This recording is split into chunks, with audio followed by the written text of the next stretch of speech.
My nice fried rice. It's pretty easy to disappear off plates.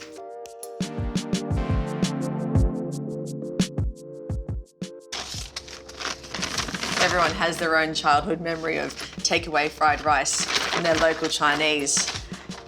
And mine is Mum picking us up some at least once a week.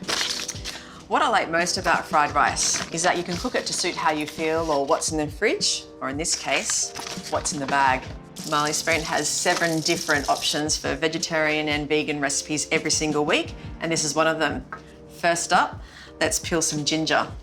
Bit of a tip, you can just use the tip of your spoon, just work your way around so you can get into all the different crevices here. Much easier than using a peeler. Just peel the garlic. Okay, so just grab a fine grater because we don't want any large chunks. You can just use a garlic crusher or chop it if you're using a knife. I'm doing it this way so I can grate the ginger as well, save on washing up. I find it easier to do all of the preparation first so we're ready to go because it'll be on the table before we know it. Okay, I'll slice the spring onion. Definitely want to use all of the spring onion, the dark and the pale part. There's absolutely no need to waste any of it. Tinned baby corn can have quite a strong briny flavour. So I like to soak it in boiling water for a short time just to remove any taste of it. Then I just cut them into thirds.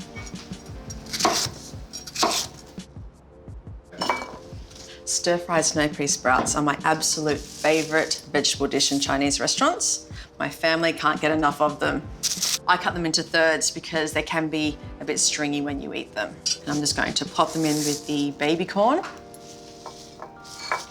Okay, next step, make some cauliflower rice, put the heat on.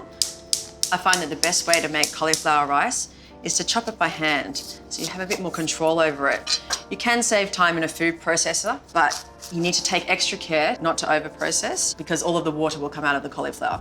So you just want to chop it really finely, stem and all. It does take a little longer to do it like this, but I prefer it that way. The pan is nice and hot. Just use a neutral flavoured oil, like a rice bran oil or vegetable oil. I just want to fry the cauliflower just for a minute, just to remove any of the prominent raw flavour. The kids will have no idea it's in there.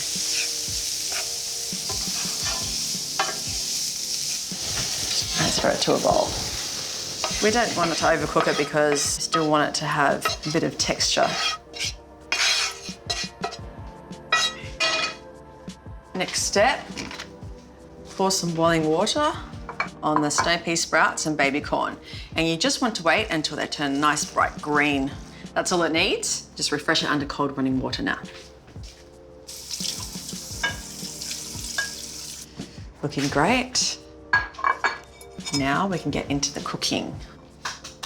Just going to flavour it with just a touch of the teriyaki sauce.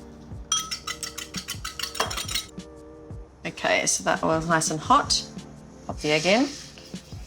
Some people like to cook it and then remove it to add in again later, but we just want to save time and get this on the table as quickly as possible. We add the garlic and ginger. Just fry it off for around 30 seconds. The one thing that steers me away from making fried rice more often is not having any pre-cooked rice left over to cook some up. But pre-cooked packaged rice really solves that problem. There are a heap of products on the market. It's a really good opportunity to get some whole grains into dinner. So apart from just having brown rice, this one has red rice, quinoa, linseeds, and also flavours from vegetables. So quick. Put some frozen peas in that are thawed out. And I add this spring onion here so you can just get a little bit of the heat too. Just want to pour in the remaining teriyaki sauce. And the sesame oil. I'm adding it in now so we don't lose any of its flavour. Give it a really good stir. You want the teriyaki sauce to coat all of the grains. Just going to slice a chilli. We like to give the option of having it spicy, so you can just serve it for those who like it. Just grab a colourful platter. It's pretty easy to disappear off plates. My nice fried rice.